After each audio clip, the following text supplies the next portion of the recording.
Yo, salut tout le monde, c'est Fanny Fête 4 à l'appareil, j'espère que vous allez bien. Aujourd'hui, on va se retrouver pour le bilan lecture donc du mois de février 2021.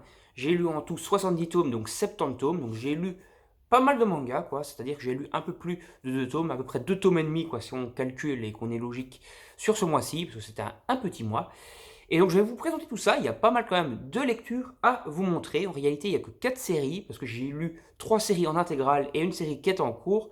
Petit spoil ici, puisque vous voyez que c'est vite la box là, c'est parce qu'en réalité, donc c'est les Dragon Ball Perfect Edition, que j'ai bien avancé dedans. J'ai lu du tome 1 au tome 23 de la Perfect Edition, et donc si on fait la comparaison avec la version pastel, je suis à peu près au tome 29 de l'ancienne version de Glénat. Donc voilà, Dragon Ball Perfect Edition qui est terminée en 34 volumes, compte 42 chez l'ancienne version de Glénat.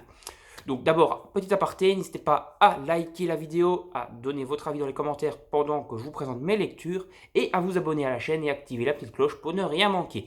Sur ce, on va directement commencer donc la présentation des vidéos, enfin des achats. Je vais commencer par Dragon Ball puisque c'est le premier que j'ai parlé. Donc le dernier que j'ai lu, c'est le tome 23 de la Perfect Edition avec le petit Miret Trunks qui apparaît donc ici et qui apparaît dans ce tome. Parce qu'à la fin du tome 22, donc on avait en fait le petit teasing de Freezer qui était encore en vie et qui venait se présenter. Faites pas attention au bruit, c'est le chat qui récupère le brin comme d'habitude. Donc il y a le petit teasing de Freezer qui revenait à la vie, entre guillemets, qui était toujours vivant et qui venait se venger, mais c'est torché en 40-50 pages au début de ce tome, et on enchaîne directement sur l'arc des cyborgs avec C19 et C20, full combat contre C19 ici, c'est torché contre C19, et on va enchaîner dans le tome 24 contre C20, et puis début de C17, etc., et C18. Donc voilà. Et puis petite apparition également de Cell et tout le bazar, on commence déjà à bien avancer. Ces versions-ci de Dragon Ball en Perfect Edition font en réalité à peu près 220 pages, parce qu'il est dit que ça fait 240 pages, un peu plus.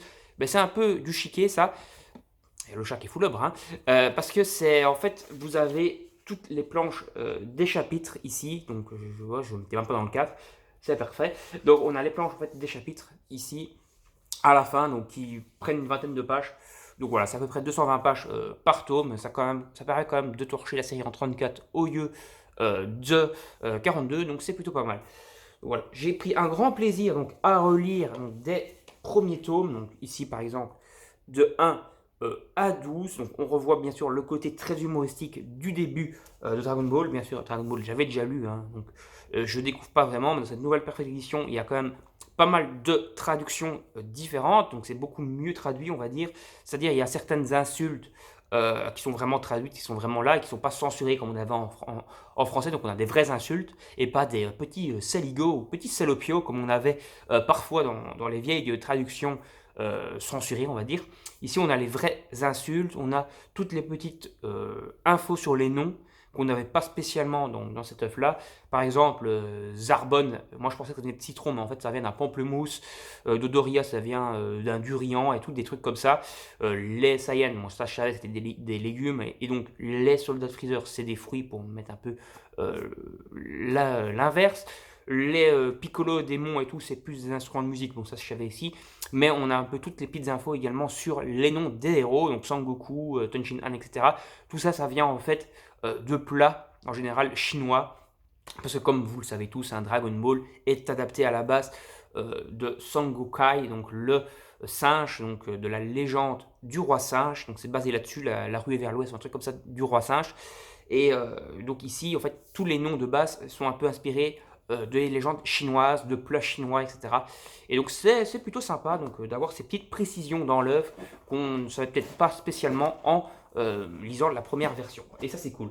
Voilà, j'ai lu de 1 à 12 comme vous l'avez vu là, le début de Dragon Ball, qui se torche ici au début du tome 13, hein, donc c'est-à-dire la fin du combat lors du 23e tournoi contre Piccolo et lors de la finale donc, contre Piccolo, pas Daimao. Donc Piccolo Daimao, c'est le père de Piccolo qu'on connaît tous. Ici, c'est la réincarnation, on va dire, de Piccolo et c'est celui qui devient gentil, qu'on va tous connaître dans l'œuvre de Dragon Ball. Et donc ça se torche au tournoi là, donc tome 13. Et à partir du tome 14, on enchaîne donc, sur les Saiyajin. Et après, on va sur Freezer. Freezer, comme je vous l'ai dit, qui se conclut dans ce tome 23. Et on enchaîne après donc, sur l'arc des cyborgs. Et donc l'arc des cyborgs qui va des cyborgs C19, C20, C17, C18, C16 dans une moindre mesure. et Cell. Et en fait, donc l'arc Cyborg, c'est le tome 23 à 28, donc c'est 6 volumes de la Perfect Edition, alors que c'était plus long, 6 volumes ou 5 volumes, attends, 23, 24, 25, 26, 27, 28, ouais, 6 volumes, alors que c'était plus long, entre guillemets, dans l'ancienne version de Glénat, la version pastel. Donc après, je me suis lu l'intégrale de, c'est en 5 tomes, de Samurai 8 et j'ai franchement bien kiffé. Voilà, je sais que beaucoup de personnes ont gueulé là-dessus et ont dit que c'était de la merde. Donc voilà, les 5 tomes quoi, de Samurai 8. Franchement, j'ai bien aimé. Bon, c'est assez bavard, c'est-à-dire qu'il y a beaucoup de dialogue et je comprends un peu le fait que les gens disaient que ça se prenait un peu trop au sérieux parce que oui, il y a vraiment énormément de dialogue et de pages vraiment bourrées de texte pour pas grand-chose parfois, pour expliquer des trucs tout bêtes, on va dire. Il y a beaucoup trop de détails, on va dire. Et donc ça met quand même du temps à lire les volumes. Et voilà, et ça finit un peu en queue de poisson. Bon, il y a une fin, mais c'est vraiment rushé la fin parce qu'il fallait conclure l'histoire, comme c'était fini en 5 tomes. Et ça a été torché très très vite. Bon, après j'ai bien aimé. Et le style de dessin de Akira Okubo, donc, qui est normalement un apprenti mangaka, entre guillemets, je crois que c'est sa première œuvre reliée. Bon, c'est le scénario de Majishi Kishimoto, bien sûr, l'auteur de Naruto. Mais le dessin ici vous voyez que c'est très bavard. Hein. Comme vous voyez, il y a quand même vraiment beaucoup de. Enfin, ça, pas toutes les pages, bien sûr, mais en général, les pages sont bien chargées. Et donc, il y a quand même pas mal de lecture. Donc, le dessin, franchement, je kiffe de cet auteur, de cet apprenti auteur que Masashi Kishimoto lui a permis de faire un manga quand même assez connu, avec un nom d'auteur assez connu. Masashi Kishimoto, quand même, c'est pas de la merde. Et voilà, c'est cool. J'espère qu'on va revoir cet auteur ailleurs, parce que le dessin, j'ai vraiment kiffé. Et l'histoire, comme je vous l'ai dit, j'ai bien aimé, mais ça se prenait un peu trop au sérieux.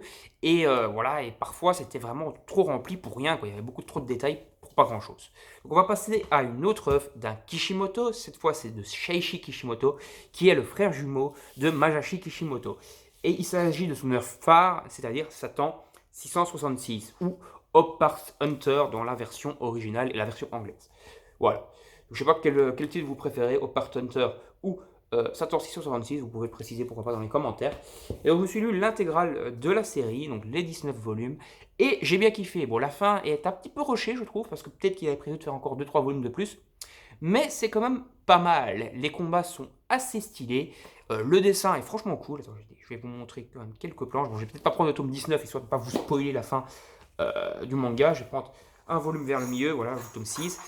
Il y a pas mal, il y a le chat qui fout le bras encore, et il y a pas mal, enfin le dessin est franchement stylé, je sais pas vous spoiler, bon voilà, je vous montre quand même quelques petites planches comme ça, vers le milieu de la série, quoi, le tome 6. Et donc voilà, et donc c'est une série avec donc, un héros qui s'appelle Gio, Gio Felt, qui va avoir donc des pouvoirs et qui aura un peu un démon en lui, donc voilà, un peu Naruto. D'ailleurs, beaucoup de personnes avaient gueulé là-dessus en disant que c'était du plagiat de Naruto, que c'était le même style de dessin, qu'il avait imité même le nom de famille de Kishimoto pour vendre.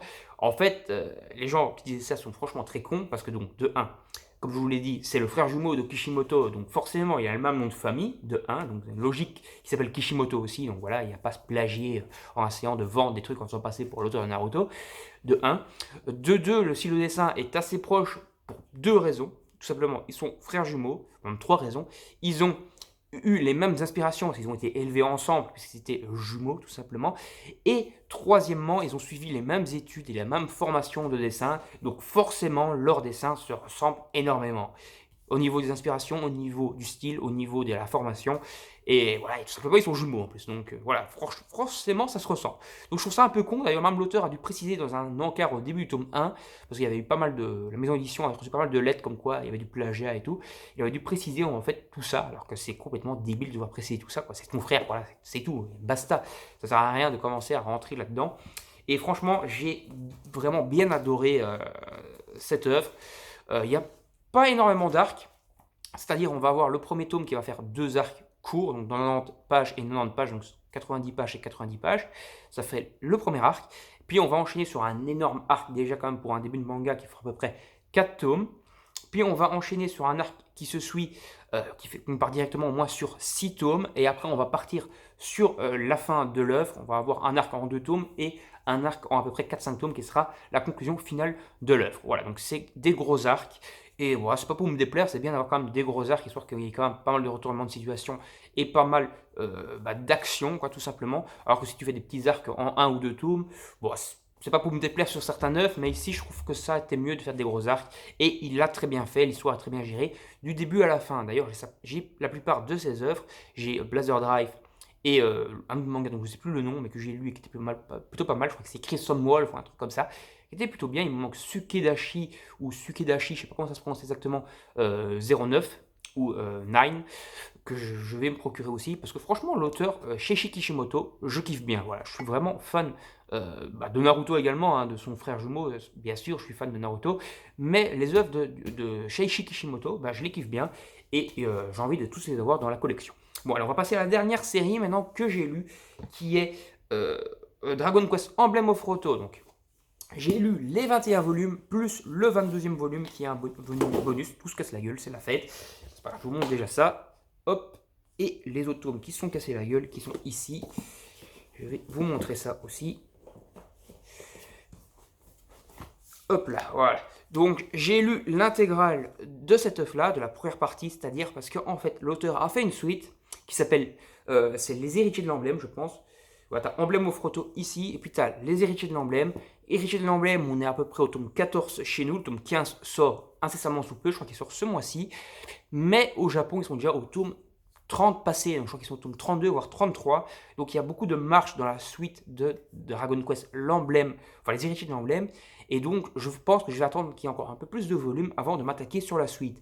Ici, moi je me suis lu donc cette œuvre principale, donc il se passe une centaine d'années avant les événements de la suite. Vraiment très basé sur le jeu vidéo. Théoriquement, ça se passe après Dragon Quest 3 au niveau du jeu vidéo, et on a donc des nouveaux ennemis qui pop ici après les événements de Dragon Quest 3. C'est-à-dire que on aura même des flashbacks un peu sur ce qui s'est passé dans Dragon Quest 3 avec le combat contre le roi démon Zoma, qui est plutôt très intéressant. Donc, je vais vous prendre le premier tome pour un peu vous montrer quand même des dessins, etc. Et franchement, j'ai bien kiffé quoi. Bon, l'œuvre fait très Dragon Ball, bien entendu, parce qu'il faut savoir que Akira Toriyama, donc l'auteur de Dragon Ball, a fait les designs des jeux vidéo Dragon Quest, donc forcément il est un peu aussi le papa de Dragon Quest dans une certaine mesure. Ici le manga est fait par Kamui Fujiwara, ce n'est pas le même auteur que Dragon Quest, La Quête de Dai ou Fly si on préfère la traduction à l'ancienne, mais franchement, je kiffe bien. Son dessin est franchement génial. Les techniques magiques et tout sont assez bien retranscrits. Et les ennemis principaux, c'est-à-dire en fait, il y a un groupe de généraux, un peu comme dans Dragon Quest La Quête de Dai, des généraux maléfiques, et après un dieu suprême. Comme je vous le dis, exactement comme dans La Quête de Dai, où on a donc le groupe de généraux maléfiques, entre guillemets, et le dieu aussi, le dieu Verne ou le dieu Ban, ça dépend des traductions qu'on peut lire pour Dragon Quest La Quête de Dai. Dragon Quest La Quête de Dai, où je fais une petite précision, où il y aura la Perfect Edition qui va sortir fin de l'année. Donc la Perfect Edition de Dragon Quest La Quête de Dai, qui va adapter les 37 volumes en seulement 25 tomes, sera à la fin de l'année. Et ça, je vais me les procurer vraiment avec grand plaisir. Et je le lirai également avec grand plaisir. Il y a les chats qui s'occupent à foutre le bras là-bas, encore, comme d'habitude. Et donc, les combats contre les généraux sont franchement super stylés. Chaque généraux va en fait correspondre à peu près à un arc. C'est-à-dire qu'au début, on aura des petits arcs de 1 ou 2 tomes. Et après, on va enchaîner. Et il y a le chien qui aboie, maintenant c'est la fête. Et donc, on va enchaîner sur des arcs un peu plus développés, de plus de tomes. Et surtout, en fait, contre les généraux. C'est-à-dire que les généraux auront des arcs de 3-4 tomes à chaque fois. Et ça sera toujours des beaux combats. Voilà, il n'y a pas beaucoup de généraux, il y en a 3, et le Dieu Suprême. Dieu Suprême qui est très puissant et qui aura vraiment un combat hyper méga stylé dans le tome 21, qui est le dernier tome de la série. Également, chaque fois, les personnages, je les ai trouvés super bien développés dans cette œuvre, c'est-à-dire qu'ils auront un passé, un futur, un présent et tout le bordel. Tout sera très bien développé, ils auront un bon background et seront toujours assez charismatiques. À part peut-être le héros, ce qui est un peu dommage, c'est-à-dire qu'Arus, franchement, donc le héros s'appelle Arus dans l'œuvre, je trouve que c'est un peu dommage parce que c'est lui qui a le passé le moins bien développé. Bon, il a un petit passé, entre guillemets, tragique, voilà, mais après, c'est plus vraiment super bien développé et c'est un truc super basique. Alors que les autres personnages, donc il y a Kira, il y a d'autres personnages quoi dedans, qui ont des passés beaucoup plus tragiques et beaucoup plus développés, qui je trouve beaucoup plus intéressants, quoi, tout simplement. Et en fait, il y aura à chaque fois le pensant un peu des généraux, c'est-à-dire on aura les généraux maléfiques, et du côté des héros, on aura les seigneurs, le seigneur du poing, le seigneur de la lame, donc pour l'escrime, le seigneur du poing c'est pour les arts martiaux, le kung-fu, le seigneur sage, on va dire la sagesse, qui sera le seigneur plus de la magie et tout ça, et c'est plutôt très, très stylé, et chacun des héros sera utile pour permettre au héros principal, donc Arus, de pouvoir mener à son but. C'est-à-dire que ça aussi, je trouve que c'est pas mal dans l'écriture de ce manga, c'est-à-dire que c'est pas le héros qui va tout faire, c'est-à-dire que sans ses compagnons, il sera rien du tout, mais c'est pas non plus comme dans un fairy tale où les amis avant tout, non, c'est franchement très bien stylé, il y a des scènes parfois un peu plus sombres, il y a des personnages parfois qui meurent même dans les gammes des personnages principaux, et voilà, et c'est pas mal. Et même les combats par contre contre les monstres, ils n'hésitent pas à te montrer, par exemple, à un moment ils vont combattre contre plein de monstres, et genre des gros éléphants et tout. Ils vont pas hésiter à te montrer le héros qui décapite carrément un éléphant, qui lui coupe la trompe et tout, avec limite les tripes qui sortent à l'air et tout. C'est-à-dire que ça sera quand même assez poussé à ce niveau-là, et ça c'est pas mal. C'est pas donc en te mettre en toutes les mains au niveau du gore sur certains passages. Mais franchement, j'ai bien aimé. Et donc, comme je vous le disais, j'ai également lu le tome 22 qui est sorti il y a très peu de temps, celui-là. Vraiment une très belle édition. Et c'est en fait un petit recueil de plusieurs histoires. C'est-à-dire, on va suivre l'histoire de Jagan, qui est donc un personnage, un peu le Vegeta de service de Dragon Quest. On va suivre les aventures de Kadal, donc le grand sage Kadal. Et également, si je dis pas de conneries, du roi dragon. Voilà. Roi Dragon, qui est un peu donc un gros clin d'œil bien sûr à Dragon Ball, mais également surtout au premier jeu Dragon Quest, où le premier ennemi de Dragon Quest, donc le tome 1 Dragon Quest, est dans le tome 1, dans le premier jeu vidéo Dragon Quest, c'était le Dragon's King, donc le roi dragon tout simplement. Et donc c'est plutôt très stylé, et chaque fois, en tout cas, les personnages, que ce soit les héros ou les ennemis, sont assez charismatiques et ont des pouvoirs quand même assez stylés, et ça c'est très intéressant. Donc voilà, on va s'arrêter là, on a fait le tour de mes lectures manga, donc les 70 tomes que j'ai lus. N'hésitez pas, comme je vous l'ai dit au début de vidéo, à donner votre avis dans les commentaires sur mes lectures, à liker et partager la vidéo sur vos réseaux sociaux, et bien sûr à vous abonner à la chaîne et activer la petite cloche pour ne rien manquer. Salut tout le monde, à la prochaine, bye bye.